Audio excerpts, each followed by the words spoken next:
ఈ మధ్య మీరు పెట్టే టీ చాలా చెత్తగా ఉందిరా. పాలు తక్కువై, పంచదార తక్కువై.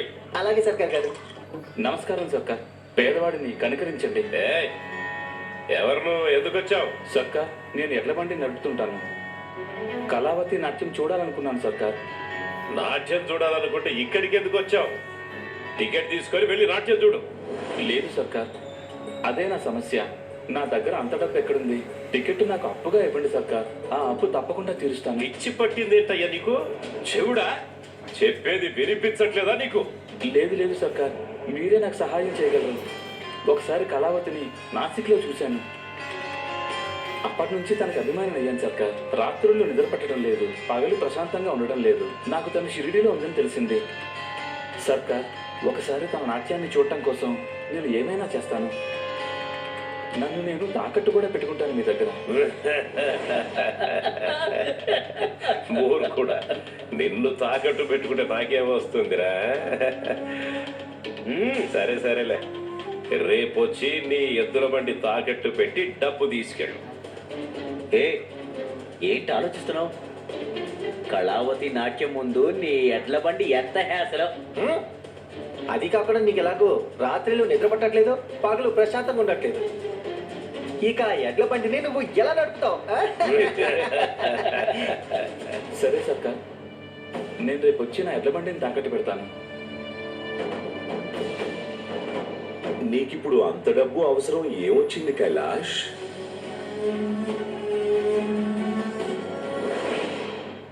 హరి ఓం, హరి ఓం. అప్పుడప్పుడు సమయానికి వస్తుంటావయ్యా బైరాగి నువ్వు. చూడి తల్లి, ఈ ఊరి వాళ్ళందరూ కళావతి నృత్యాన్ని చూడడానికి ఎంత ఆరాట పడిపోతున్నారు. దానికోసం వీళ్ళు ఏమైనా చేయడానికి వెనుకాడట్లేదు. ఇతను లాంటి వాళ్ళు ఇంకా చాలా మంది వస్తున్నారు నా దగ్గరికి. కళావతి మాయ ముందు నువ్వు చేసే టక్కు టమారా విద్యలు పనికి రాకుండా వృధా అయిపోతున్నాయా? ఇక నీ మాట ఎవరు వినిపించుకోరు. అందరి చెవులకి ఇప్పుడు నీ ప్రవచనాలు కాదు, కళావతి పాటలు మాత్రమే వినిపిస్తున్నాయి. ఖర్చుల గురించి, ఇంటి గొడవల గురించి అందరూ అన్ని మర్చిపోతున్నారు. నేను వీళ్ళకి ఎంత మంచి దారి చూపించానో చూడు. హరి ఓం. కులకర్ణి సర్కార్, కొంత సమయానికి అందరి దృష్టిని మళ్లించినంత మాత్రాన వాళ్ళకి ఉన్న బాధలు, కష్టాల నుండి, సంసారిక బాధ్యతల నుండి ముక్తి లభిస్తుందని అనుకోకండి. ఏదో ఒక రోజు ఈ మాయ వాళ్ళ మనసులో నుండి తొలగిపోతుంది. అప్పుడు వాళ్ళకి అర్థమవుతుంది వాళ్ళు మృతతృష్ణ వెనకాల పరిగెడుతున్నారు అని. అయినా ఎవరికి తెలుస్తుంది కులకర్ణి సర్కార్? కళావతి కూడా తెలుసుకుంటుందని. తను ఎదుటి వాళ్లకు తగ్గట్టుగా ఆడడం మానేయాలని. కళావతిని సువర్ణ భాయలాగా అనుకోవద్దు బైరాగి. అదైతే కాలమే చెప్తుంది సర్కార్. అల్లా మాలిక్.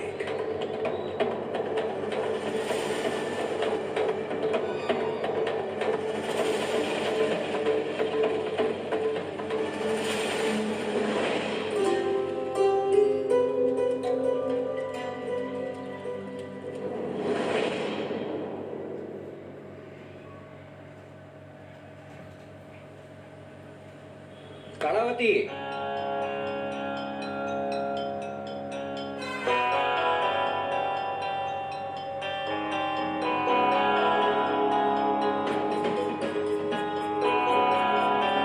గతంలో ఉన్నట్టే నువ్వు బతకాలనుకుంటే నీ భవిష్యత్తు మొత్తం అంధకారంలో కూరుకుపోతుంది. నువ్వు ప్రశాంతంగా బతకాలనుకుంటే నాతో కలిసి ఈ పని చేయడానికి అంగీకరించాలి. అరే, నీ భర్త చేసిన అప్పులు కూడా అన్ని తీరిపోతాయి. చావనైనా చేస్తాను, కానీ ఈ పని ఎప్పటికీ చేయను.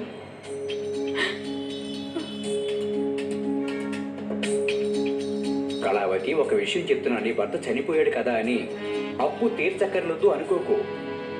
తల్లిదండ్రుల అప్పును తర్వాత పిల్లలే తీర్చాలి. నువ్వు తీర్చకపోతే దాన్ని నీ పిల్లలే తీర్చాల్సి ఉంటుంది. నేను ఏం చెప్తున్నానో నీకు అర్థమవుతుంది కదా? ఆ?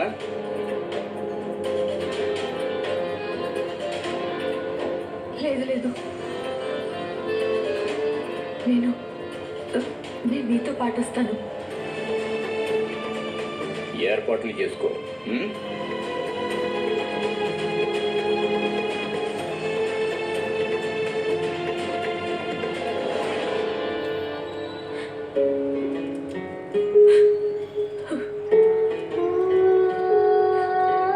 నువ్వు నాట్యగత్తివైతే అయ్యావు, కానీ నేను కాదు కదమ్మా.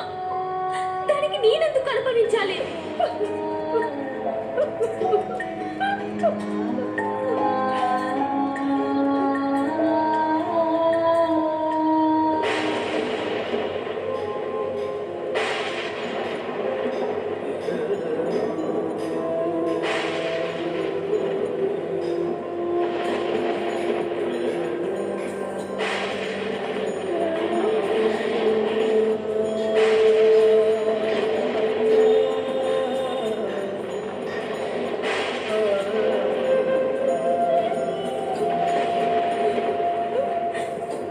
నా వల్ల ఏం తప్పు జరిగింది? ఇంత జరిగిన తర్వాత కూడా నా సొంత బిడ్డ నన్ను అర్థం చేసుకోవడం లేదు. చెప్పండి బాబా, నాకు తెలుసు నా ప్రశ్నలకి సమాధానం మీ వద్ద ఉంటుందని. నేను మీ నోట వినాలనుకుంటున్నాను బాబా. చెప్పండి బాబా, చెప్పండి.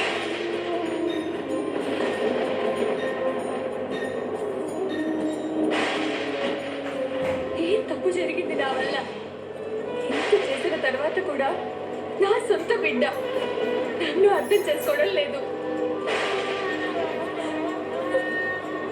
కళ్ళు తెరవండి బాబా, కళ్ళు తెరవండి. నాకు తెలుసు దీనిని రోజంతా కట్టుకోవడం వల్ల నీకు తల నొప్పి వస్తుందని. కానీ ఇంకొన్ని రోజులంతే. ఇలాగే ఈ కష్టాన్ని నువ్వు భరించాల్సి ఉంటుంది కమల్.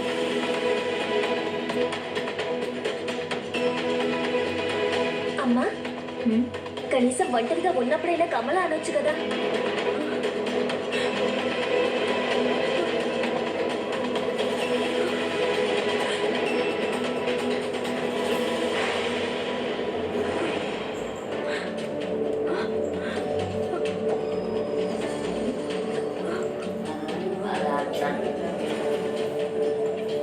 నువ్వే కమలను అర్థం చేసుకోవడం లేదు అసలు. నీళ్లను పట్టుకోవడానికి నువ్వు ఎంత ప్రయత్నం చేసినా అది చేతిలో నుండి జారిపోతుంది. ఒకవేళ మీకు ఇదంతా తెలుసన్నప్పుడు మీకు ఇది కూడా తెలిసే ఉంటుంది కదా, నేను నిస్సహాయురాలనని. ప్రపంచం చెడు దృష్టి నుండి కాపాడుకోవడం కోసం నువ్వు కమలాను కమల్గా మార్చేశావు, అవునా? ఆ విషయం నాకు తెలుసు.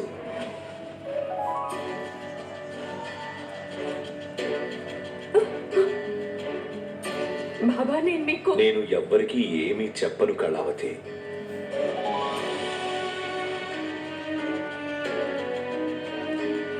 కానీ ఇప్పుడు సమయం వచ్చింది. నువ్వు ఈ నిజాన్ని ప్రపంచానికి చెప్పాలి. లేదు బాబా, అనర్థం జరిగిపోతుంది.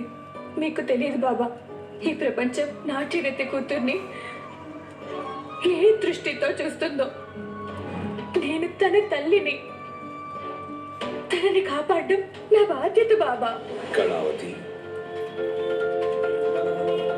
నీకు నీ గతం వల్ల సమస్యలు ఉండి ఉండొచ్చు, కానీ ఆ గాయం కారణంగా వర్తమానం ఇంకా భవిష్యత్తులో ఏవైతే ఇబ్బందులు వస్తాయో వాటి ముందు ఇవేవీ కాదు. తన బాల్యం ఈ రహస్యంలోనే గడిచిపోతుంది. తను అబ్బాయి కాదు, అమ్మాయి అని. ఒక్కసారి తన గురించి కూడా ఆలోచించి చూడు కళావతి. రోజంతా ఒక అబ్బాయిలాగా మారి అభినయించడం తనకి ఎంత పెద్ద యాతనగా ఉంటుంది. తనని తాను గుర్తించలేకపోతోంది కళావతి. తనని నువ్వు సమాజం బారి నుండి కాపాడగలవేమో, కానీ తన వ్యక్తిత్వం మీద శాశ్వతంగా ఒక ప్రశ్నార్థకాన్ని ఏర్పరుస్తున్నావు నువ్వు. ఇవాళ నువ్వు తనకి తోడుగా ఉన్నావు, కానీ రేపు నువ్వు తనకి తోడు లేనప్పుడు తన పరిస్థితి ఎలా ఉంటుంది? తనని ఇప్పటి నుండే సమాజాన్ని ఎదుర్కొనివ్వాలి కళావతి. కానీ బాబా, నిజాన్ని బయట పెట్టడానికి నేను ఇంకా ఆ పరిస్థితికి చేరుకోలేదు. అందరూ ఒక నాట్యగత్తెల కుమారులను పట్టించుకోకపోవచ్చు, కానీ వాళ్ళ కూతుర్లను మాత్రం ఒకే దృష్టితో చూస్తారు. అలా జరగడం నాకు ఇష్టం లేదు బాబా. మన ఇష్టాయిష్టాల వల్ల ఎటువంటి ప్రయోజనం ఉండదు కళావతి. ఆ భగవంతుడు తలుచుకుంటే పరిస్థితులన్నీ మారిపోతాయి. ఈ నిజాన్ని నువ్వే అందరికీ తెలియజేస్తావు. శ్రద్ధ ఇంకా సబూరి ఉంటే చాలని. రాముడు నీకు మేలు చేస్తాడు.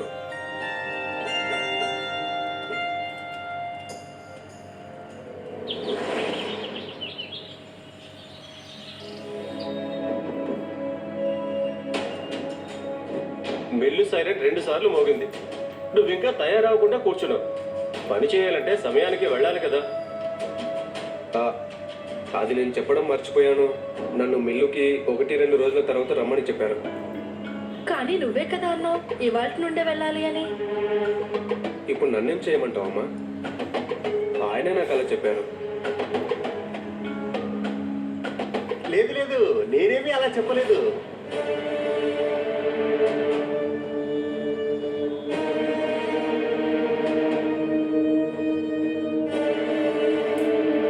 నిజానికి తనని పనిలో పెట్టుకునే ముందు తన గురించి నేను పూర్తిగా తెలుసుకోలేదు.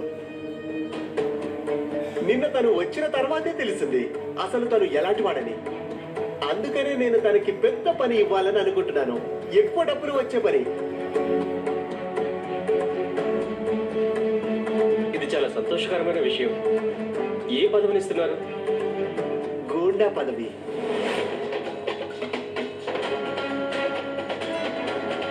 గూండానా? చాలా పెద్ద గూండాని కొడుకు.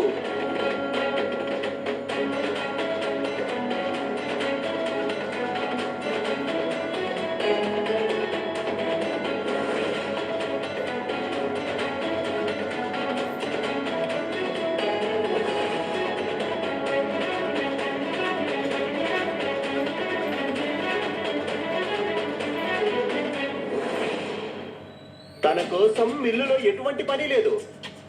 ఆ నాట్యగత్తె ఉంది కదా, తనకి అంగరక్షకుడిగా పెట్టండి, దానికి పనికొస్తాడు. చటోపాధ్యాయులు గారు, మీరు మాట్లాడకుండా ఉంటే మంచిది. లేదంటే నేను మళ్ళీ వద్దు.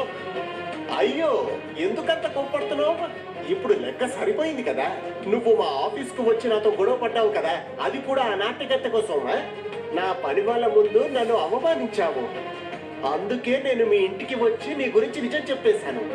నిన్ను మీ ఇంట్లోనే అవమానపరిచాను. దీనినే అంటారు బెంగాల్ టైగర్ తెలివి అని. అర్థమైందా?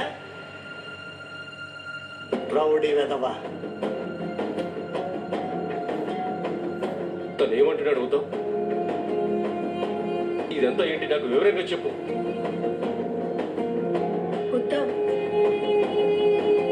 నువ్వు చెప్పకపోతే నా మీదొట్టు. నిజం చెప్పు. ఒకవేళ నువ్వు ఆ నాట్యగత్తె నాట్యాన్ని చూడ్డానికి వెళ్ళలేదు కదా? నాట్యగత్తే కాదు తను. దయచేసి తన గురించి కాస్త మర్యాదగా మాట్లాడండి. అవును, నేను తన నాట్యం చూడడానికి వెళ్ళాను. అలాగే మళ్ళీ వెళ్తాను.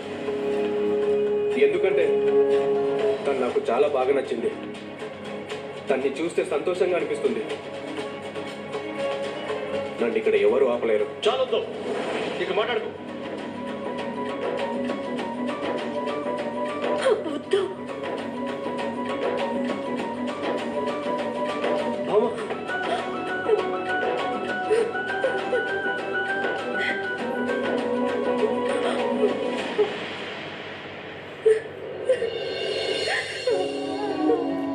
ఏం తప్పు జరిగింది నా వల్ల? అసలు నాకెందుకు తెలియలేదు? మన అబ్బాయి ముద్దు ఇంతలా దారి తప్పాడని. ఏదో ఒకటి చేయండి, తనని సరైన దారిలోకి తీసుకురండి. 2 వారాలలో తనకి పెళ్ళుంది. ఈ విషయం బయటికి తెలిస్తే మన మర్యాద ఏం కావాలి? ఏదో ఒకటి చేయండి.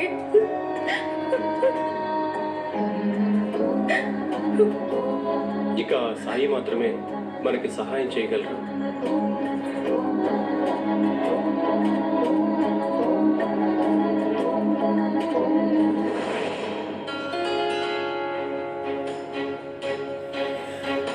నువ్వు ఆ నాట్యగత్త నాట్యం చూడ్డానికి వెళ్ళలేదు కదా? అవును, నేను తన నాట్యం చూడడానికి వెళ్ళాను. అన్ని చూస్తే సంతోషంగా అనిపిస్తుంది. చాలొద్దు, ఇక మాట్లాడుకో.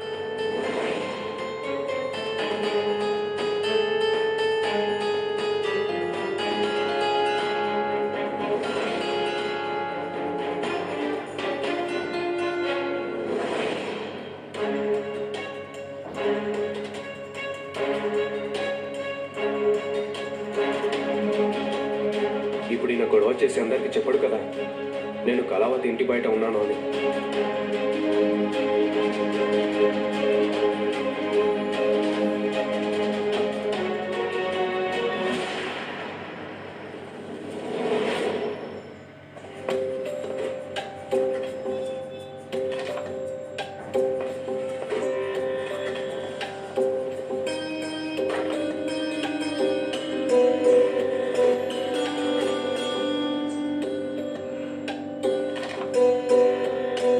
సాయి, కాసేపు ఓపిక పట్టు శ్యామా.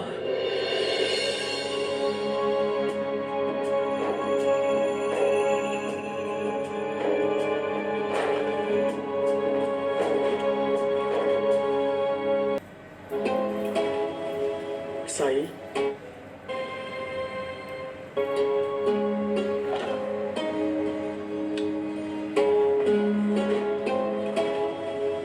సాయి సహాయం చేయండి.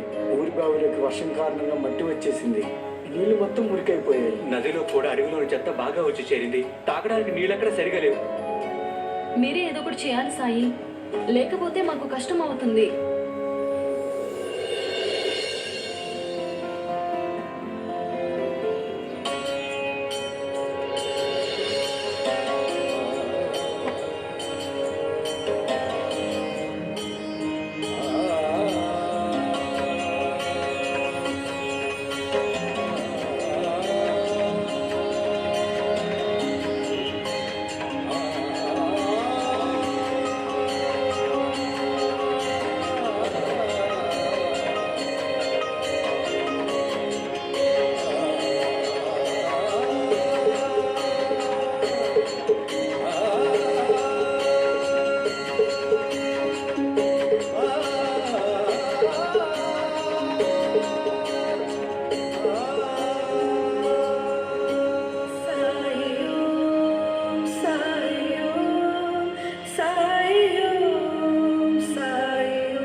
ఇప్పుడు ఇందులో నుండి నీళ్లు తీసుకోండి.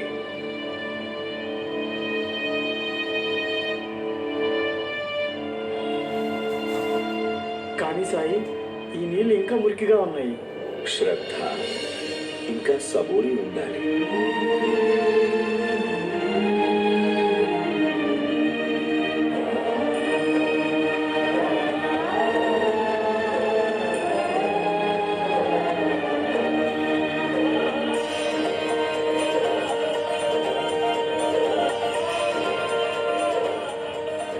ఇప్పుడు నీళ్లు స్వచ్ఛమయ్యాయిగా. ఇక బావినీటిలోని మట్టి గురించి అంటారా? కాసేపటి తర్వాత అది కూడా కిందకి వెళ్ళిపోతుంది.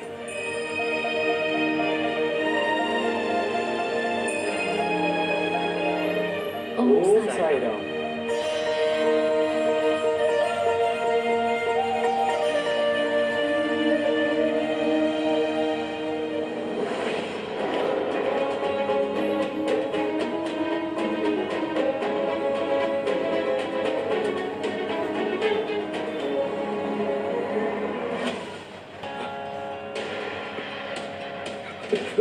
అరే ఆగు వద్దావు, ఆగు.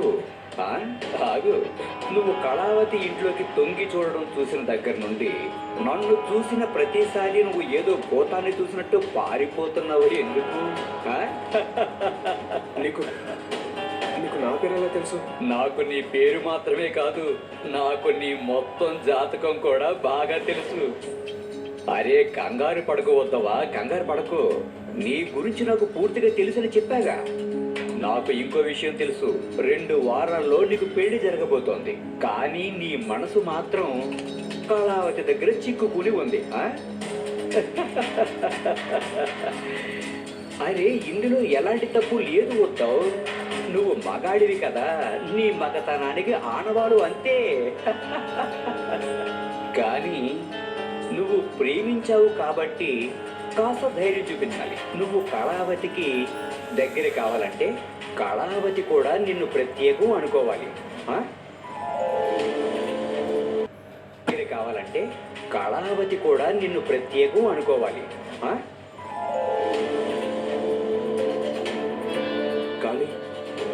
కానీ అది సాధ్యమవుతుందంటారా? ఎందుకు కాదు? డబ్బు ఉంటే ఇక్కడ ఏదైనా సాధ్యమే అవుతుంది. కళావతి నీ ఒక్కడి కోసమే నాట్యం చేసినప్పుడు, అక్కడ మీరిద్దరూ తప్ప ఇంకెవరూ లేనప్పుడు నీకు ఏదైనా సాధ్యమవుతుంది వద్దు బాబు, ఏదైనా సాధ్యమే.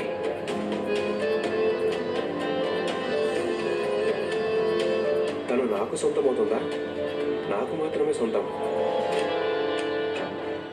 వద్దు బాబు, నువ్వు డబ్బు ఖర్చు చేయగలను అని అంటేనే అన్నట్టు దానికి బోలెడంత డబ్బు కావాలి. డబ్బా? నా దగ్గర డబ్బు అసలు లేదు కదా. డబ్బులు ఉన్నాయి వద్దు బాబు, కానీ అది నీ కంటికే కనిపించడం లేదు. అది నేను చెప్తాను.